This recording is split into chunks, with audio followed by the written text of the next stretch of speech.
जितनी भी माताएं एकादशी का व्रत करती, बहुत ध्यान से सुनना आज की कथा को। शायद जिंदगी में मिली ना मिली, पर ये कथा का रिश्ता तो बहुत ध्यान से सुनना।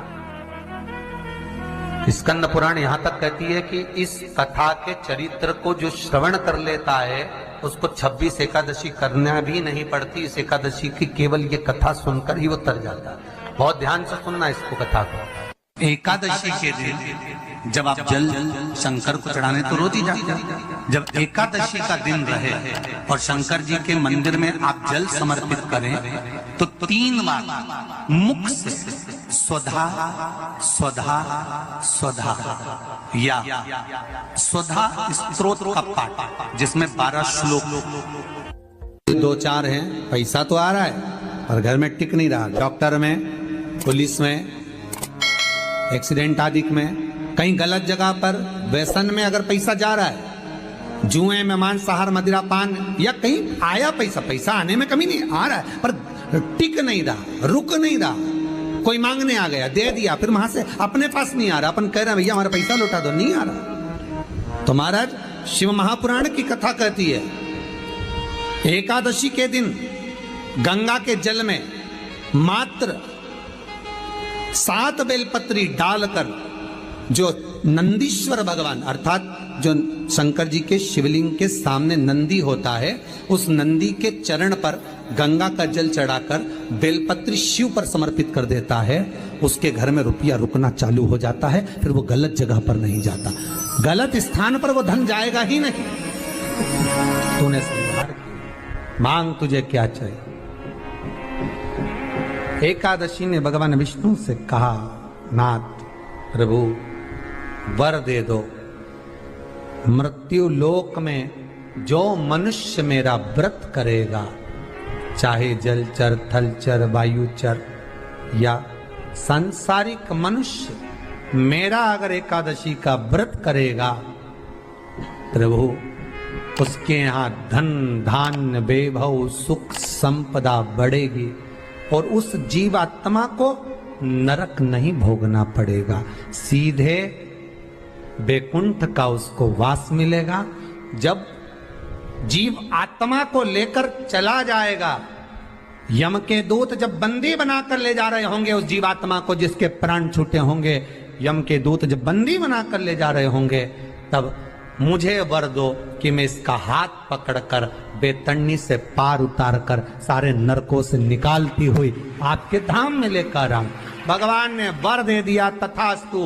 हे एकादशी सुनो, मृत्यु लोक का मनुष्य अन्न का त्याग कर कर, क्योंकि अन्न में एकादशी के दिन पाप पुरुष रहता है, अन्न का त्याग कर कर एकादशी के दिन जो मनुष्य तुम्हारा व्रत धारण करेगा, उस व्रत को करेगा और उस व्रत को धारण करेगा, उसकी मनोकामना पूर्ण होकर वो मेरे ही धाम को जाएगा। ये तो हुआ एकादशी के जन्म की कथा। एकादशी के दिन गंगा के जल में मात्र 7 बेलपत्री डालकर जो नंदीश्वर भगवान अर्थात जो शंकर जी के शिवलिंग के सामने नंदी होता है, उस नंदी के चरण पर गंगा का जल चढ़ाकर बेलपत्री शिव पर समर्पित कर देता है, उसके घर में रुपया रुकना चालू हो जाता है। फिर वो गलत जगह पर नहीं जाता, गलत स्थान पर वो धन जाएगा ही नहीं। बेटा अगर व्यसन में पड़ा हुआ है, मदिरा पान में पड़ा हुआ है, मांसाहार में, जुए आदि में जा रहा है, तुम्हें लग रहा है कि मेरा बेटा गलत मार्ग पर जा रहा है, ये मित्र दोस्ती गलत हो रही है, वो सही जगह पर आ जाए। करना है एकादशी। कई लोग इसको धन के लिए भी करते हैं, संपदा के लिए। संपदा के लिए अर्थात जिसका व्यापार नहीं चलता, जिसके घर में पैसा नहीं आता, या नौकरी नहीं लग रही, या सर्विस नहीं लग रही, आप अप्लाई कर रहे हो, जगह जगह जाकर इंटरव्यू भी दे रहे हो और पैसा नहीं आता, तो उसके लिए भी प्रयास किया जाता है। पर उसके लिए यहाँ पर जो धन के लिए करते हैं, उसके लिए विष्णुपदी के लिए करते हैं। मतलब जैसे गंगा के जल में तुलसी के 11 पत्ते डाले जाते हैं और उसको किसी भी नारायण के मंदिर में, राम कृष्ण शिव शंकर नहीं, राम कृष्ण भगवान विष्णु दत्त आदि जितने नारायण के मंदिर हैं, उस मंदिर में किसी भी पात्र में, एक छोटे से पात्र में उसको भरकर रखी जाते हैं महाराज। उससे भी जॉब, सर्विस, नौकरी में सफलता प्राप्त हो जाती है। परंतु वो भी एकादशी को ही होता है। कुछ देर तक पात्र को रखा जाता है, फिर वही पात्र का जल किसी भी वृक्ष के नीचे डाल दिया जाता है, उससे भी नौकरी के लिए फायदा मिलता है। गंगा का जल कोई साधारण नहीं।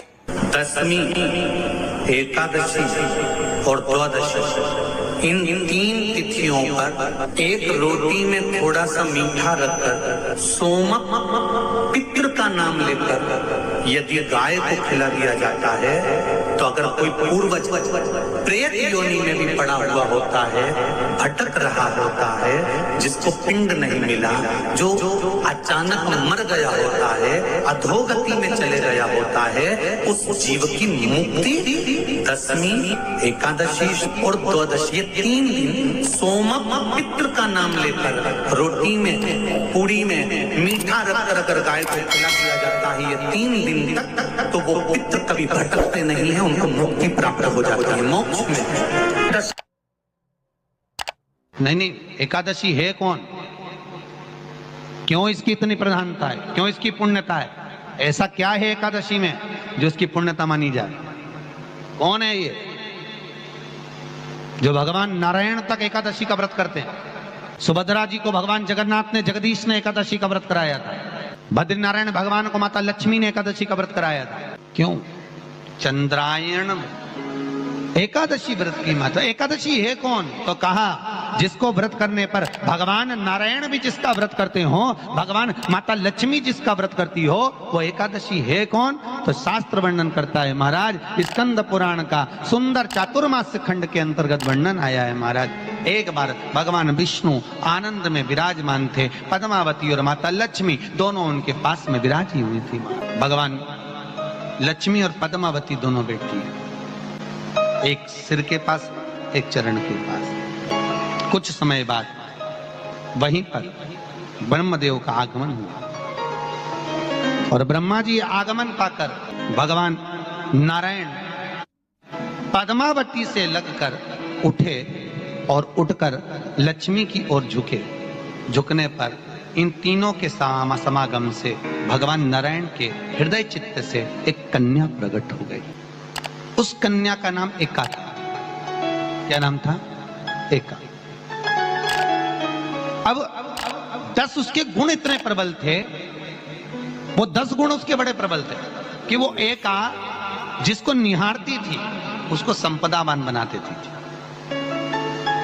जिसको देख लेती थी उसके जीवन में वो आनंद की अनुभूतियां करा देती थी। एका जिस मार्ग से जाती थी उस मार्ग के द्वार खोल देती थी। एका का पुण्य इतना पुण्य प्रखर। पद्मावती और लक्ष्मी ने कहा महाराज ये बेटी आपके द्वारा निर्मित हुई है, इसका कन्यादान करना चाहिए। हमारे यहाँ हिंदू धर्म में रीति है, जिस दिन कन्यादान करा जाता है उस दिन व्रत रखा जाता है। अब आजकल रखते कि नहीं रखते हो मालूम नहीं, और कन्यादान करते समय व्रत रखा जाता है। व्रत रख श्री शिवाय नमः।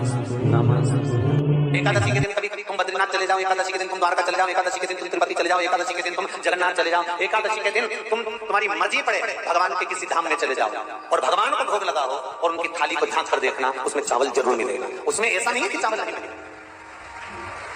बद्री नारायण में भगवान को चावल का भोग लगा हुआ मिलेगा, द्वारका में चावल का भोग लगा हुआ मिलेगा, आपको जगन्नाथ में चावल का भोग लगा हुआ मिलेगा, तिरुपति में मिलेगा, द्वारकाधीश में मिलेगा, नाथद्वारा में मिलेगा, सांवरिया सेठ में मिलेगा, काकरोली जी में मिलेगा। आप जहां जाओगे वहां पर एकादशी के दिन भगवान को चावल आएगा, क्योंकि भगवान के लिए परहेज नहीं है।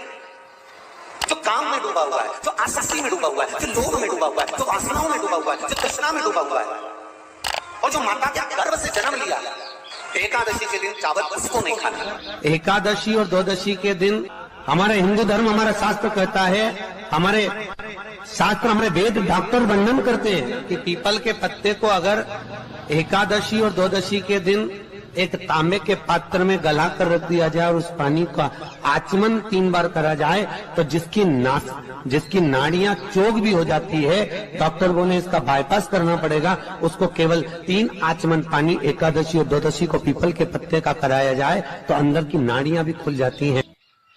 भगवान का एक नाम है अघोर। ब्रह्मा जी को दर्शन दिया, अघोर मतलब सिद्ध नाम। और बहुत ध्यान से सुनना भाई, बहुत प्रयास कर लिया आपने, कामना सिद्ध नहीं हो रही।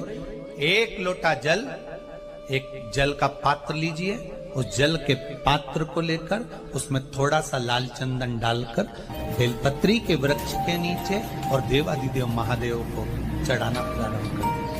उसके बाद में एक लोटा जल स्वच्छ फिर शिव जी को श्री शिवाय नमस्तुभ्यं हम बोलकर आपकी कामना कहकर भगवान शिव पर अघोरेश्वर महादेव का नाम लेकर आप चढ़ाना प्रारंभ करिए।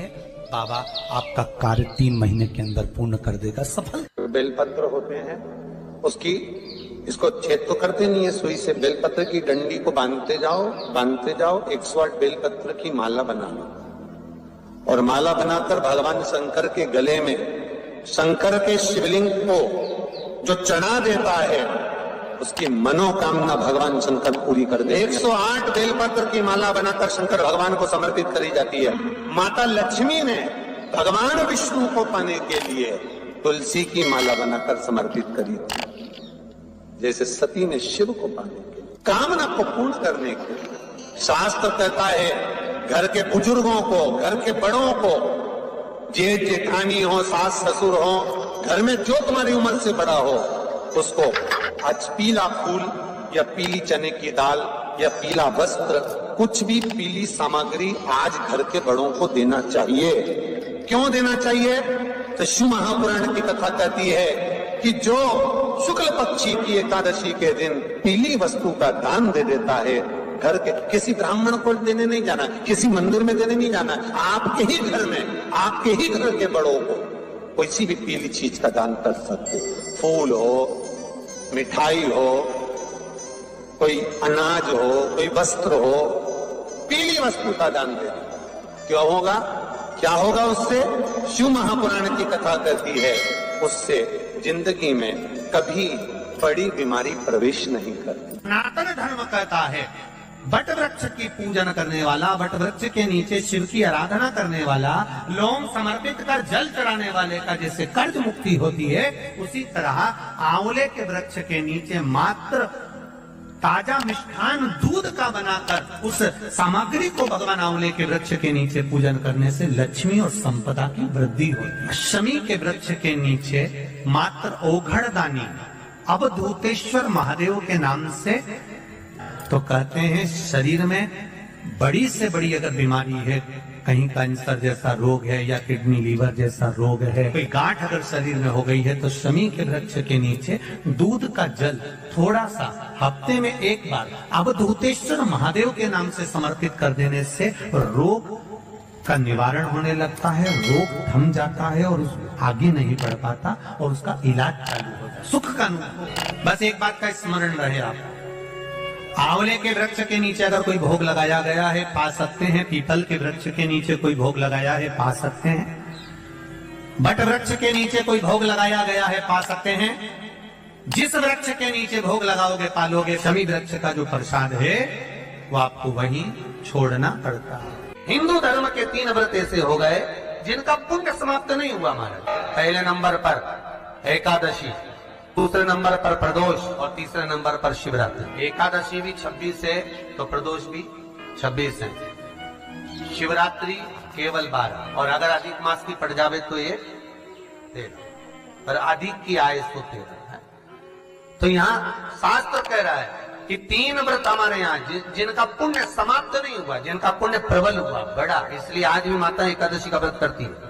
और एकादशी का व्रत कर अगर कोई जीवात्मा को देते हैं, कोई मर भी गया तो उसको एकादशी का दान देते हैं। बहुत ध्यान से आज की कथा सुनना कि एकादशी का आप